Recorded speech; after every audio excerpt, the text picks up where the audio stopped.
Hello बच्चों, स्वागत है आपका अपने चैनल माई हिंदी टीचर में। बच्चों, आज मैं आपको पढ़ाने वाली हूँ सीबीएसई बोर्ड की पुस्तक क्लास 5 की बुक रिमझिम, जिसका चैप्टर नंबर 2 फसलों के त्योहार। फसलों के त्योहार यानी जो भी फसल होती है, जब नई फसल होती है तो उससे त्योहार मनाए जाते हैं। आपको नाम से पता चल रहा होगा बच्चों, ये जो पाठ का नाम है इसको कहते हैं पाठ का शीर्षक। अब चलिए बच्चों, हम लोग इस पाठ का थोड़ा सा सारांश देख लेते हैं कि आखिर लेखक जो है इस पाठ में कहना क्या चाहते हैं। जाड़ा का मौसम, 10 दिनों से सूरज नहीं निकला। ये कहानी जो है वो जाड़े के मौसम की है। और आपको पता है कि जब खिचड़ी का समय आता है, इस पाठ में लिखा हुआ है। इस पाठ का सारांश बता देती हूँ बच्चों। जाड़े के मौसम में 10 दिनों तक जब सूरज नहीं निकलता है तो लोग सूरज का कैसे इंतजार करते हैं बेसब्री से। और ये जो त्योहार फसलों का मनाया जा रहा है इस कहानी में, तो इसमें जो मौसम है वो जाड़े का है। और जाड़े के मौसम में मकर संक्रांति यानी जब खिचड़ी मनाते हैं, तो हर जगह तो नहीं लेकिन बहुत जगह खिचड़ी का त्योहार मनाया जाता है। और वहाँ पर ये जाड़े में ही पड़ता है। सूरज 10 दिन 15 दिन कभी कभी महीनों दिन तक दिखाई नहीं देते हैं और रजाई से मुंह निकालने का मन भी नहीं करता है। ऐसे में सभी जाड़े के दिन में, मकर संक्रांति के दिन नहा धोकर इकट्ठा होते हैं, साफ साफ कपड़े पहनते हैं, नए कपड़े पहनते हैं और दान पुण्य का काम भी होता है। और उस दिन खिचड़ी बनती है, खाने में अच्छी अच्छी चीज़ें मिलती हैं। तिल खाना सबसे मस्ट होता है। तिल, मीठा और गुड़, चावल आदि खाया जाता है। चावल, काला तिल, ये सारी चीज़ों का दान भी किया जाता है। तो चलिए बच्चों, अब इसको पढ़ते हैं। हाँ, बिहार में इस दिन बच्चों दही चूड़ा भी खाया जाता है। खिचड़ी के दिन दही चूड़ा भी खाया जाता है और खिचड़ी भी बनाई जाती है। सभी खिचड़ी भी खाते हैं। ये फसल का त्योहार है, चूड़ा हो जाता है तो चूड़ा भी खाते हैं। अब बच्चों, आप लोग अपनी अपनी पेंसिल निकाल लीजिए और एक एक अक्षर पर, आप लोग एक एक शब्द पर पेंसिल से जहां आपको प्रॉब्लम होती है अंडरलाइन करते चलिएगा, ताकि जब भी आपको मेरा वीडियो समाप्त हो जाए तो दोबारा से चला करके आप उस अक्षर को पढ़ने की सोच सकते हैं कि चला देने के बाद जब मैं बोलूँगी तो आपको सुनाई दे देगा कि इसको कैसे बोलना है और आप पढ़ सकते हैं। आप में इसके लिए आपको किसी ट्यूशन की ज़रूरत नहीं है। तो चलिए स्टार्ट करती हूँ बच्चों। सारा दिन बोरसी के आगे बैठकर हाथ तापते हुए गुजर जाता है। कहाँ तो खिचड़ी के समय धूप में गर्माहट की शुरुआत होनी चाहिए और यहाँ हम सूरज के इंतजार में आस लगाए बैठे हुए हैं। अब देखिए बोरसी क्या होता है, आपको लगेगा कि ये कैसा शब्द है। तो ये देखिए जो बोरसी लिखा हुआ है, ये इसमें आग जलाया जाता है और इसी के सामने बैठ के लोग हाथ को सेकते हैं जाड़े के दिनों में। यहाँ हम सूरज के इंतजार में आस लगाए बैठे हुए हैं। पूरे 10 दिन हो गए, सूरज लापता है। लापता का मतलब होता है कि सूरज नहीं निकला। आज सुबह तो रजाई से निकलने की हिम्मत नहीं हो रही थी। बाहर देखने से तो समय का अंदाजा बिल्कुल नहीं हो रहा, लेकिन घर में हो रही है चहल पहल। अब पता चल रही है। रह रह कर कानों में कभी चापाकल के चलने और पानी के गिरने की आवाज, तो कभी किसी के हाँक लगाने की आवाज। और हाँक लगाना मतलब होता है बच्चों बुलाना। ये देखिए हाँक लगाने की आवाज आ रही थी। जा भाग के देख केरा के पत्ता आइल की ना। ये वहाँ की लोकल भाषा है, जहाँ की ये कहानी है, वहाँ की लोकल भाषा है। तो ऐसी भाषाएं आपके भी क्षेत्र में बोली जाती होंगी। इसको क्या कहा जाता है बच्चों, आप अपनी भाषा में बताइएगा। मैं आपको इसका मतलब बता देती हूँ कि जा भाग के देख केरा के पत्ता आइल की ना। इसका कहने का मतलब ये है इस कहानी में कि जाकर के देखो कि केले का पत्ता आया कि नहीं। जो पूजा पाठ होने वाला है उस दिन, मकर संक्रांति के दिन, उसमें केले के पत्ते की जरूरत पड़ती है। तो कहा जा रहा है कि सब जो है सो रहा है, कोई जो सो रहा है उसको सब सुनाई दे रहा है कि कोई कुछ बोल रहा है, कोई चापाकल चला रहा है। चापाकल का मतलब होता है बच्चों हैंड पाइप, जिसे हाथ से चला करके पानी निकाला जाता है। तो उसको कहते हैं हैंड पाइप। और जा भाग के देख केरा के पत्ता आयल की ना, तो इसका मतलब है जा कर के देखो केले का पत्ता अभी तक आया कि नहीं। बच्चों, इन शब्दों का मैं अर्थ आपको इसलिए बता देती हूँ कि आप भारत के किसी भी प्रांत से होंगे, ये पुस्तक चलती है पूरे देश में, तो आपको कहीं से भी जरूरत पड़ेगी तो आपको शब्द का अर्थ तो समझ में आना चाहिए। इसलिए मैं इन सारे शब्दों का अर्थ आपको बता देती हूँ। आज ही लोग के उठे के नईखे का, देखिए दादी कहती है घर की, आज ये लोग के उठे के नईखे क्या, इसका मतलब ये होता है कि आज जो लोग सो रहे हैं उन लोगों को उठना नहीं है क्या। मतलब त्योहार का दिन है, सुबह जल्दी उठना चाहिए। लोग जल्दी तैयार हो, बोल जल्दी तैयार होखस। होखस मतलब होता है कि ये भोजपुरी भाषा है बच्चों। तो बोल जल्दी तैयार होखस मतलब बोलो जल्दी वो तैयार हो जाएं। अब तो उठने में ही भलाई है।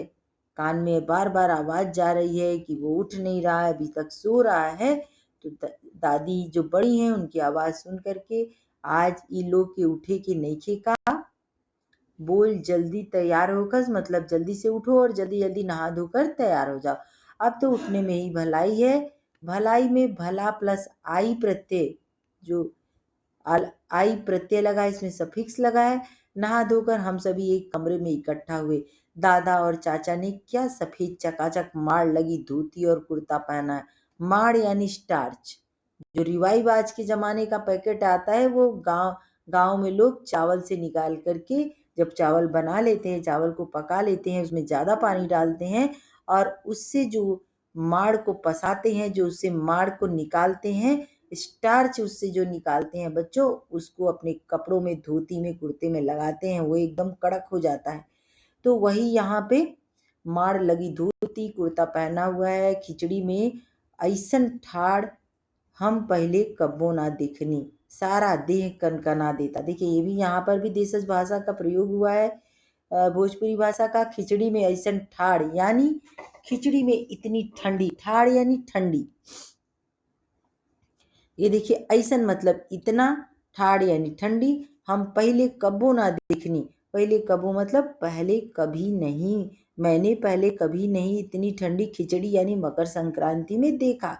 सारा देह कनकना देता, कनकनाने का अर्थ होता है बच्चों एकदम ठंडी से कपकपा रहा है पूरा शरीर। पापा ने कहा शायद आज धोती में उन्हें ठंड कुछ ज्यादा लग रही है। सामने मचिया पर खादी की सफेद साड़ी पहने हुए दादी बैठी थी। मचिया यानी छोटा सा स्टूल है, उस पर दादी बैठी हुई हैं, जो गांव में वो उसको रस्सी से बुना जाता है, इसलिए उसको मचिया बोलते हैं। तो दादी उस पर बैठी हुई हैं।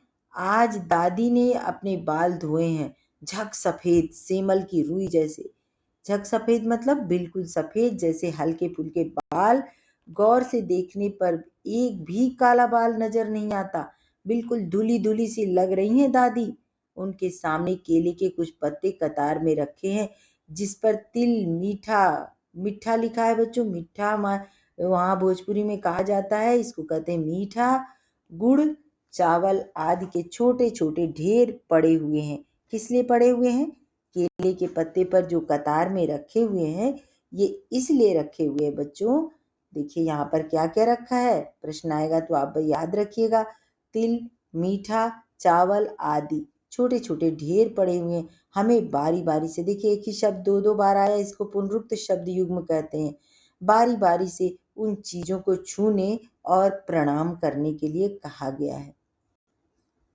तो जो भी हम दान करते हैं बच्चों, उसको 5 बार छू करके प्रणाम करते हैं, फिर उसके बाद दान करते हैं। यह हमारा संस्कार है, ये जो हमारी संस्कृति है, परंपरा है, हमें उसको नहीं भूलना चाहिए। तो ये फसलों के त्योहार पाठ के माध्यम से लेखक हमें हमारी रीति रिवाज परंपराओं की भी याद दिलाते हैं, हमें उनको नहीं भूलना चाहिए। और जो हमारे घरों में होता है उसको हमेशा याद रखना चाहिए और करना चाहिए। जब सबने ऐसा कर लिया तो उन सभी चीजों को एक जगह इकट्ठा करके दान दे दिया गया। देखिए भारतीय परंपरा है कि दान भी उतना ही महत्वपूर्ण होता है। जब भी हम कुछ नई फसल आती है तो उसको दान पुण्य करने की भी परंपरा है बच्चों। तो देखिए यहाँ पर जो भी, जैसे मीठा था, चावल था, ये मीठा चावल और तिल को एक जगह इकट्ठा कर लिया गया और सबके लिए अलग अलग ढेरी बनाई गई केले के पत्तों पर रख करके, और सबको उसको छूना था। अब छूते समय आप क्या बोलते हैं? कोई ओम विष्णुवे नमः बोलता है, और जय अन्नपूर्णा है तो उनको अन्नपूर्णा माता बोलता है, जिसको जो समझ में आता है 5 बार छू करके प्रणाम करते हैं और उसके बाद उसको दान देते हैं। इकट्ठा करके दान दे दिया गया। आज तो अप्पी दीदिया बुरी फंसी। दीदिया का, अप्पी जो थी उनका नाम था दीदिया, अरे दीदिया का नाम था अप्पी। अप्पी दीदिया बुरी फंसी, उन्हें न तो चूड़ा दही ही पसंद है, मतलब इस दिन चूड़ा दही खाया जाता है, खिचड़ी खाई जाती है, तो उन्हें ये दोनों चीजें पसंद नहीं थी। उन्हें न तो चूड़ा दही ही पसंद है और न ही खिचड़ी। पर आज तो फरमाइशी नाश्ता नहीं चलेगा। आज त्योहार का दिन है बच्चों, तो जो बनेगा वो सबके लिए, स्पेशल कुछ नहीं बनने वाला है। तो फरमाइशी यानी जो पसंदीदा भोजन, आज नाश्ता नहीं चलेगा, उन्हें दोनों ही चीजें खानी पड़ेंगी। आज खिचड़ी जो है, खिचड़ी खाने के बाद सभी ने गया से आए तिलकुट। देखिए गया का तिलकुट जो है बहुत अधिक प्रसिद्ध है। गया बिहार में है और बिहार की राजधानी है पटना। तो गया का जो तिलकुट है बच्चों, गुड़ और चीनी के तिलकुट को बड़े चाव से खाया जाता है। और खाते खाते देखिए एक ही शब्द 2 बार। मैं सोच रही थी कि कितनी अलग है न यह खिचड़ी जो अभी हम मना रहे हैं। स्कूल में हम जो खिचड़ी मनाते थे उसकी अलग ही मस्ती हुआ करती थी। छुट्टी का दिन, नाव में बैठकर गंगा किनारे सैर और फिर टापू पर बालू में दौड़ते हुए पतंग उड़ाना। खिचड़ी के दिन बच्चों पतंग उड़ाने की भी बहुत परंपरा है। देखिए पतंग उड़ाना या उड़ाने की कोशिश करना कितना मजा आता था। इधर हम पतंग उड़ाते थे और वहीं थोड़ी दूर पर गुरुजी, बिमला दीदा, आनंद जी, झिलमिट भैया सब मिलकर ईंट के बने चूल्हे पर बड़े बड़े कड़ाहों में खिचड़ी बनाते थे।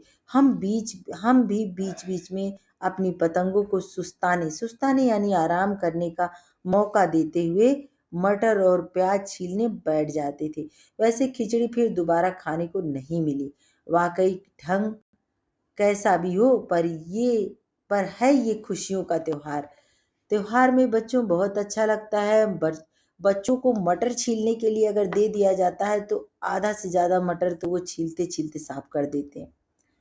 तो आपको भी पता है कैसे छीला जाता है मटर। जनवरी माह के मध्य में भारत के लगभग सभी प्रांतों में फसलों से जुड़ा कोई न कोई त्योहार मनाया जाता है। कोई फसलों के तैयार हो जाने पर खुशी बांटता है, तो कुछ लोग इस उम्मीद में खुश होते हैं या पाला कम होगा, सूरज की गर्मी बढ़ने से खेतों में खड़ी फसल तेजी से बढ़ेगी। सभी प्रांतों और इलाकों का अपना रंग अपना ढंग नजर आता है। इस दिन सब लोग अच्छी पैदावार की उम्मीद और फसलों के घर में आने की खुशी का इंतजार करते हैं। देखिए आपको पता चल गया होगा कि फसल घर में आने वाली है। उत्तर प्रदेश, बिहार, मध्य प्रदेश में मकर संक्रांति या तिल संक्रांति, और असम में बच्चों ये प्रश्न आएगा, आप इसको ध्यान दीजिएगा। देखिए कहाँ कहाँ कौन सा त्योहार, उत्तर प्रदेश, बिहार, मध्य प्रदेश में मकर संक्रांति या तिल संक्रांति, असम में बिहू, केरल में ओणम, तमिलनाडु में पोंगल, पंजाब में लोहड़ी और झारखंड में सरहुल का पर्व, अभी सरहुल का पर्व आया था, सरहुल का पर्व मनाया जाता है। गुजरात में पतंग, देखिए गुजरात में पतंग का पर्व, जो मकर संक्रांति, इस दिन गुजरात में पतंग का पर्व। सभी खेती और फसलों से जुड़े त्योहार हैं। इन्हें जनवरी के मध्य अप्रैल तक अलग अलग समय मनाया जाता है। देखिए फिर एक ही शब्द 2 बार आया। जहां जहां आ रहा है मैं अंडरलाइन कर दे रही हूँ, आप लोग अपनी नोटबुक में लिख लीजिएगा और इसका वाक्य प्रयोग जरूर कीजिएगा। झारखंड में सरहुल बड़े जोशो खरोश के साथ मनाया जाता है। 4 दिनों तक इसका जश्न चलता रहता है।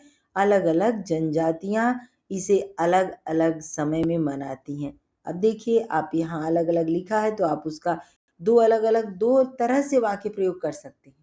संथाल लोग फरवरी मार्च में, तो ओरांव लोग इसे मार्च अप्रैल में। देखिए सभी जनजातियों के लिए संथाल आदिवासी जनजातियां भी रहती हैं। तो झारखंड तो आदिवासियों का ही प्रदेश है, तो यहाँ पर आदिवासी बहुल लोग हैं। यहाँ पर संथाल जो लोग हैं सर्वाधिक हैं। फरवरी मार्च में संथाल लोग मनाते हैं और ओरांव लोग जो हैं वह मार्च अप्रैल में मनाते हैं। आदिवासी आमतौर पर प्रकृति की पूजा करते हैं। सरहुल के दिन विशेष रूप से साल के पेड़ की पूजा होती है। साल को बच्चों यहाँ पर सखुआ भी कहते हैं। साल के पेड़ की पूजा, साल के यही समय है जब साल के पेड़ों में फूल आने लगते हैं और मौसम बहुत ही खुशनुमा हो जाता है। स्त्री पुरुष दोनों ही ढोल मजीरे लेकर रात भर नाचते गाते हैं। चारों ओर फैली हुई छोटी छोटी घाटियां, देखिए यहाँ पर चारों ओर फैली हुई, ये देखिए छोटी छोटी घाटियां, लंबे लंबे साल के वृक्षों का जंगल और वहीं आस पास के बसे छोटे छोटे गांव, लिपे पुते करीने से बुहारे और सजाए गए अपने घरों के सामने लोग एक पंक्ति में कमर में बाहें डालकर नृत्य करते हैं। अगले दिन वे नृत्य करते हुए घर घर जाते हैं। कहाँ जाते हैं बच्चों? घर घर जाते हैं और फूलों के पौधे लगाते हैं। घर घर से चंदा मांगने की भी प्रथा है, पर चंदे से मालूम है क्या मांगते हैं चंदे में? मुर्गा, चावल, मिश्री। फिर चलता है खाने पीने और खेलों का दौर। तीसरे दिन जाकर पूजा होती है, जिसके बाद लोग अपने कानों में सरई का फूल पहनते हैं। इसी दिन से बसंत ऋतु की शुरुआत मानी जाती है। धान की भी पूजा होती है। जितने भी नवान्न हैं बच्चों, जितने भी नए नए अन्न हैं, उन अनाजों की पूजा होती है। पूजा किया हुआ आशीर्वादी धान अगली फसल में बोया जाता है। जिस धान की पूजा होती है उसको अगली, जब नई फसल की पैदावार होने वाली होती है, धान की बुआई होती है, तो उस समय उसी धान को बोया जाता है ताकि बहुत अधिक पैदावार होगी। अब तमिलनाडु में आते हैं बच्चों। तमिलनाडु मकर संक्रांति या फसलों से जुड़ा त्योहार पोंगल के रूप में मनाया जाता है। इस दिन खरीफ की फसलें में क्या क्या होता है? चावल, अरहर आदि कटकर घरों में पहुंचती है। लोग नए धान कूट कर चावल निकालते हैं।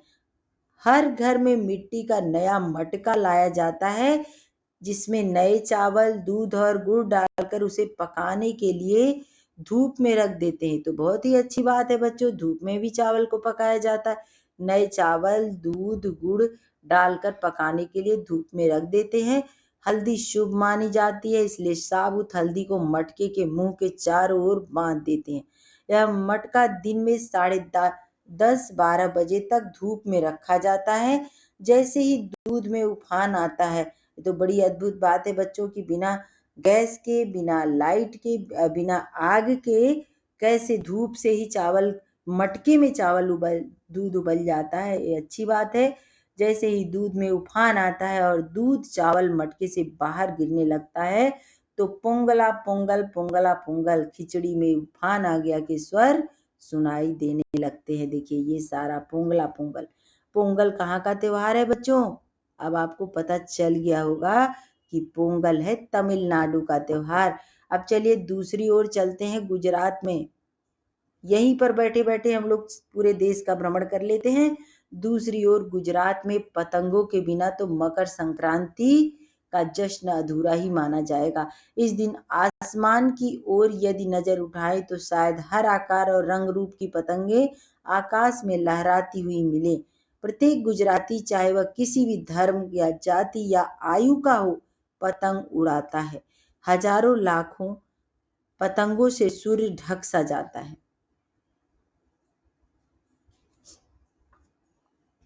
कुमायूं में, अब देखिए अगले प्रांत में चलते हैं बच्चों। कुमायूं में मकर संक्रांति को घुघुतिया भी कहते हैं। क्या कहते हैं? घुघुतिया। इस दिन आटे और गुड़ को गूंथ कर पकवान बनाए जाते हैं।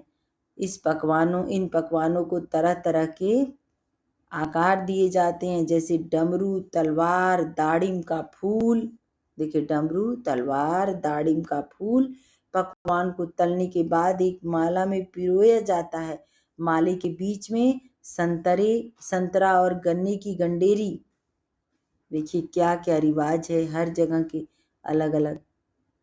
भारत में अलग अलग धर्मों के अलग अलग प्रकार के अलग अलग रीति रिवाजों की परंपरा के लोग रहते हैं। पकवान को तलने के बाद एक माला पिरोया जाता है। माले के बीच में संतरे और गन्ने की गंडेरी पिरोई जाती है। यह काम बच्चे बहुत रुचि और उत्साह के साथ करते हैं। सुबह बच्चों को माला दी जाती है। बहुत ठंड के कारण पक्षी पहाड़ों से चले जाते हैं। बहुत ज़्यादा अधिक ठंड हो जाती है तो पक्षी कहाँ चले जाते हैं बच्चों? पहाड़ों से चले जाते हैं। उन्हें बुलाने के लिए बच्चे इस माला से पकवान तोड़ तोड़ कर पक्षियों को खिलाते हैं और गाते हैं। क्या गाते हैं? कौआ आओ घुघुतू आओ, ले कौआ बड़ो, मकई दे जा सोने का घड़ो, खा ले पूरी, मकई दे जा सोने की चूरी। इसके साथ ही जिस चीज की कामना हो वह मांगते हैं। है ना कितने अलग अलग अंदाज मकर संक्रांति को मनाने के बच्चों। कहीं दूध चावल गुड़ की खीर बनती है तो कोई 5 प्रकार के नए अनाज की खिचड़ी बनाता है। देखिए कितनी सारी परंपराएं हैं हमारे भारत में। अद्भुत है भारत। कहीं कहीं लोगों का सैलाब नदी में स्नान के लिए उमड़ पड़ता है। लोग ठंड से ठिठुरते रहेंगे पर बर्फीले पानी में कम से कम एक डुबकी तो जरूर लगाएंगे। हाल यह होता है कि इन जगहों पर तिल रखने की भी जगह नहीं रहती। देखिए अब बच्चों आपको एक नया चीज बताने वाली हूँ। देखिए तिल भर जगह न मिलना मतलब 1 इंच भी जगह नहीं रहना। तिल यानी छोटे से तिल जो होता है ना, उसको तिल को देखिए अब एक ही तिल के 2 अर्थ निकल गए। तिल रखने की भी जगह नहीं होना यानी छोटा सा तिल भर की भी जगह नहीं होना यानी बिल्कुल जगह नहीं होना। और दूसरा है तिल। मुझे तिल खाने में बहुत अच्छा लगता है। मकर वाक्य प्रयोग इसका देखिए, मकर संक्रांति के दिन तिल का प्रयोग अवश्य किया जाता है। आप बहुत सारे उदाहरण ऐसे पा सकते हैं एक ही शब्द के यहाँ पर। ऐसे शब्द अगर एक ही शब्द 2 जगह आते हैं बच्चों, और एक ही शब्द अगर एक ही जगह 2 तरह से आते हैं, अर्थ उनके भिन्न भिन्न होते हैं, तो उनको कहते हैं श्रुति समभिन्नार्थक। शब्द सुनने में समान लेकिन उनके अर्थ अलग अलग होंगे। तो चलिए बच्चों अगला देखते हैं। तिल से याद आया, मकर संक्रांति के दिन पानी में तिल डालकर स्नान करना, तिल दान करना, आग में तिल डालना, तिल के पकवान बनाना विशेष महत्व रखता है। तुम्हारे घर या इलाके में इस त्योहार को कैसे मनाया जाता है? इसे खिचड़ी, पोंगल, मकर संक्रांति या कुछ और कहा जाता है, या तुम फसलों से जुड़े कोई और त्योहार मनाते हो? यदि तुम आपस में बात करो तो तुम्हें यह जानकर हैरानी होगी कि कई बार एक ही इलाके में रहने वाले लोग भी इस त्योहार को अलग अलग ढंग से मनाते हैं। इतने सारे बच्चों यहाँ पर पुनरुक्त शब्द युग्म आए हैं। ज़्यादातर में मैंने अंडरलाइन कर दिया।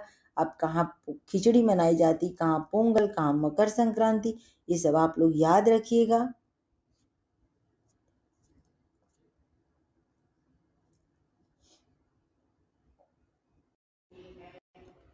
मौसम का अंदाज देखते हैं बच्चों। खिचड़ी में ऐसन जाड़ा हम पहले कब्बो ना देखनी।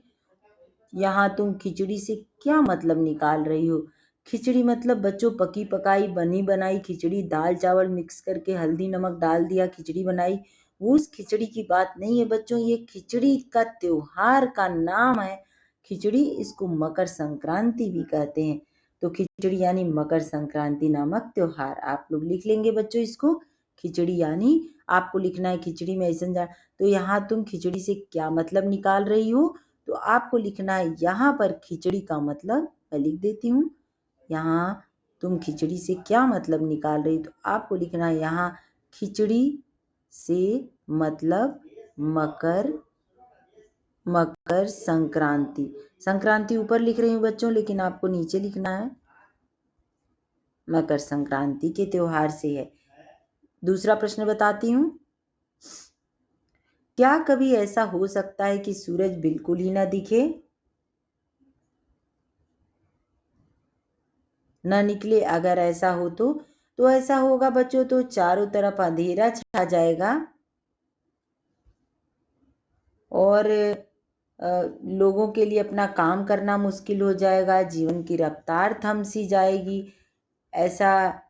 ऐसा हो सकता है बच्चों, ऐसा होता भी है। सर्दी के मौसम में कई दिन सूरज दिखाई नहीं देता है, कपड़े नहीं सूखते हैं, सब ठंड से ठिठुरते रहते हैं। फसलें खराब हो जाती हैं और पशु पक्षियों को भी बहुत परेशानी होती है। तो ऐसा होता है बच्चों, आप लोग आपस में बात करके, अगर आपके प्रदेश में अधिक ठंडी पड़ती है, सूरज दिखाई नहीं देता है, तो आप उसके बारे में लिख सकते हैं। तीसरा नंबर है बाहर देखने के समय का अंदाजा क्यों नहीं हो पा रहा था। जिनके पास घड़ी नहीं होती वे समय का अनुमान किस तरह से लगाते हैं। बाहर देखने के समय का अंदाजा इसलिए नहीं हो रहा था क्योंकि सूरज नहीं निकला था। जिनके पास घड़ी नहीं होती वे समय का अंदाजा सूरज की गति और उसकी चमक से लगाते हैं। तुम्हारी जुबान, अब तुम्हारी जुबान देखते हैं। आज ही लोग के उठे के नईखे का, जा भाग के देख केरा के पत्ता आइल की ना। इन वाक्यों को अपने घर की भाषा में लिखो। तो बच्चों मैंने हिंदी में आपको बता दिया क नंबर है कि आज ये लोग उठेंगे नहीं क्या, और दूसरा है ख नंबर, जा भाग के देख केरा के पत्ता आइल की ना। तो इसका मीनिंग है दौड़ कर जाओ और देखो कि केला का पत्ता आया कि नहीं। भारत तेरे रंग अनेक, इसको पढ़ेंगे बच्चों हम लोग। ये 1 नंबर है, विविधता हमारे देश की पहचान है। फसलों के त्योहार हमारे देश के विविध रंग रूपों का एक उदाहरण है। नीचे विविधता के कुछ और उदाहरण दिए गए हैं। 5-5 बच्चों का समूह एक एक उदाहरण ले और उस पर जानकारी इकट्ठी करे। कैसे आपको जानकारी इकट्ठी करना है?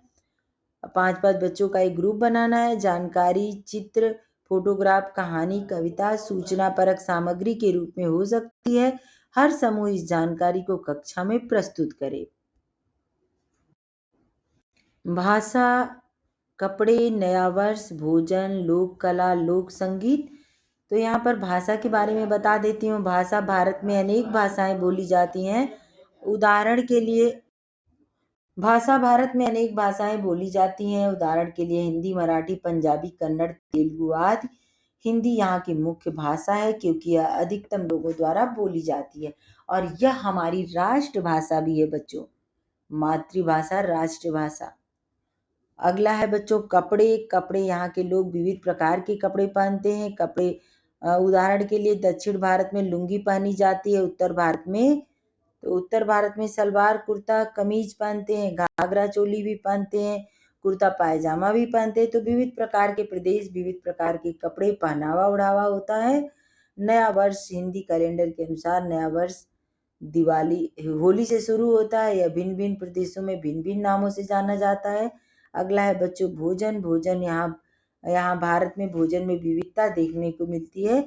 जैसे दक्षिण भारत में इडली डोसा मशहूर है, तो दक्षिण भारत में इडली डोसा है, तो उत्तर भारत में चावल दाल रोटी सब्जी राजमा आदि है। लोक कला जो है, वहाँ पर जहाँ हम रहते हैं वहाँ की अलग अलग लोक कलाएं होती हैं। लोक संगीत भी होता है। जिस प्रांत में हम रहते हैं वहाँ के अलग संगीत होता है और वहाँ का लोक कला, वहाँ का अलग वाद्य यंत्र भी होता है। अगला है बच्चों प्रश्न नंबर 2 को देखते हैं। तुम्हें कौन सा त्योहार सबसे अच्छा लगता है? इस दिन तुम्हारी दिनचर्या क्या रहती है? तो आपको जो त्योहार सबसे अच्छा लगता है उसके बारे में बता सकते हैं कि मुझे होली का त्योहार, दिवाली का त्योहार सबसे अच्छा लगता है और इस दिन लोग ऊंच नीच का विचार, भेदभाव भुला करके एक दूसरे से गले मिलते हैं और खुशियां मनाते हैं। अन्न के बारे में बच्चों क नंबर है। फसल के त्योहार पर तिल का बहुत महत्व होता है। तिल का किन किन रूपों में इस्तेमाल किया जाता है पता करो। अब बच्चों तिल का इस्तेमाल, फसल के लिए तिल बहुत महत्वपूर्ण है, तो तिल का इस्तेमाल होता है तिलकुट बनाने के लिए, रेवड़ी बनाने के लिए, गजक बनाने के लिए इत्यादि। क्या तुम जानती हो कि तिल से तेल बनता है और किन चीजों से तेल बनता है और कैसे? हो सके तो तेल की दुकान में जाकर पूछो। तो तिल के अलावा सरसों, राई, सोयाबीन, सूरजमुखी, मूंगफली, बादाम का भी तेल बनता है बच्चों। तो आंवले का भी तेल बनता है, बहुत सारी चीजों का तेल बनता है। तो ये सारी चीजें जो हैं, आंवले से तेल बनता है बच्चों, लेकिन सरसों का तेल बनता है। राई, सोयाबीन, सूरजमुखी, इन सब चीजों का तेल बनता है। इन सब चीजों से तेल बनाया जाता है। किसान और चीजों का सफर देख लेते हैं। किसान और चीजों का सफर। किसान और खेती बहुत से लोगों की जानी पहचानी दुनिया का हिस्सा नहीं है। विशेष रूप से शहर के ज्यादातर लोगों को यह एहसास नहीं या हमारी जिंदगी किस हद तक इनसे जुड़ी हुई है। यानी किसानों से सबकी जिंदगी जुड़ी हुई है, वो हमारे अन्नदाता हैं बच्चों। तो अन्नदाता के बिना तो हम कुछ भी नहीं कर सकते। तो हमारे अन्नदाता है किसान, तो उनसे हमारी जिंदगी जुड़ी हुई है। देश के कई हिस्सों में आज किसानों को जिंदा रहने के लिए बहुत मेहनत और संघर्ष करना पड़ रहा है।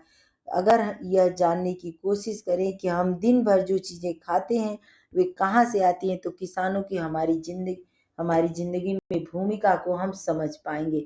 आलू की पकौड़ी, बर्फी और आइसक्रीम, हम तीन चीजों के बारे में नीचे दिए गए बिंदुओं को ध्यान में रखते हुए जानकारी इकट्ठी करो और मेरी कहानी के रूप में उसे लिखो।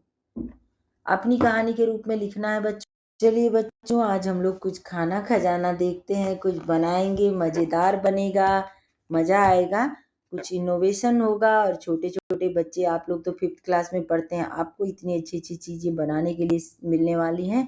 आलू की पकौड़ी, बर्फी और आइसक्रीम, इन तीन चीजों के बारे में नीचे दिए गए बिंदुओं को ध्यान रखते हुए जानकारी इकट्ठी करो और मेरी कहानी के रूप में उसे लिखो। बच्चों, आपको अपनी मम्मी से सब पूछ लेना है, मम्मी को सब पता है, आपको बता देंगी और इकट्ठा करके फटाफट लिख लीजिएगा। देखिए, किन चीज़ों से बनती हैं ये चीज़ें, किन चीज़ों का जन्म कहाँ होता है, हम तक पहुँचने का उनका सफ़र क्या है, किन किन हाथों से होकर हम तक पहुँचती हैं। इस पूरे सफ़र में किन लोगों की कितनी मेहनत लगती है, इन लोगों में से किसको कितना मुनाफा मिलता है। अगले वर्ष कक्षा 6 में सामाजिक एवं राजनीतिक जीवन के बारे में पढ़ोगी, तो ऊपर लिखे सफर में शामिल लोगों की दिनचर्या पता करने का मौका भी मिलेगा।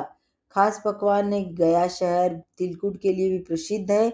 हमारे देश में छोटी बड़ी ऐसी कई जगह हैं जो अपने खास पकवान के लिए मशहूर हैं। अपने परिवार के लोगों से पता करके उनके बारे में बताओ। दूसरा है, पिछले 2 वर्षों से तुमने काम वाले शब्दों के बारे में जाना। इन शब्दों को क्रिया भी कहते हैं क्योंकि क्रिया का संबंध कोई काम करने से है। नीचे खिचड़ी बनाने की विधि दी गई है, इसमें बीच बीच में कुछ क्रियाएं छूट गई हैं। उचित क्रियाओं का प्रयोग करते हुए इसे पूरा करो। छौंकना, पीसना, पकाना, धोना, पकाना के बाद बनाना, धोना, परोसना, भूनना, खिलाना, बांटना, देना, ये बहुत सारी क्रियाएं हैं। बंगाल खिचड़ी, यानी खिचड़ी को बंगाल में खिचुड़ी कहा जाता है। 5 व्यक्तियों के लिए सामग्री देखते हैं बच्चों। आज हम लोग भोजन बनाने वाला काम भी कर रहे हैं, बड़ी बढ़िया बात है, चलिए बनाते हैं। सामग्री है अदरक, मात्रा है 20 ग्राम अदरक लेना है आपको। बंगाली खिचड़ी बनाने के लिए लहसुन लेना है 3 फाके, इलायची के दाने 3 छोटी लेना है, दालचीनी 2.5 सेंटीमीटर का 1 टुकड़ा लेना है, पानी 4 प्याले लेना है, मूंग दाल आधा प्याला, सरसों का तेल 3 बड़े चम्मच, तेज पत्ता लेना है बच्चों 2 और जीरा लेना है आधा छोटा चम्मच, प्याज बारीक कटा हुआ 1 मझोला, चावल धुले हुए 1 प्याला और फूल गोभी बड़े बड़े टुकड़ों में कटी हुई 200 ग्राम, आलू छीलकर 4-4 टुकड़ों में कटे हुए 2, मटर के दाने आधा प्याला, धनिया पिसा हुआ 1 बड़ा चम्मच, लाल मिर्च पिसी हुई आधा छोटा चम्मच, चीनी 1 छोटा चम्मच और घी 2 बड़े चम्मच और नमक और हल्दी अंदाज से। विधि बताती हूँ बच्चों। इलायची, दालचीनी, लौंग में थोड़ा सा पानी एक छोटा चम्मच डालते हुए अदरक लहसुन को इकट्ठा करके पीस कर पेस्ट बनाओ।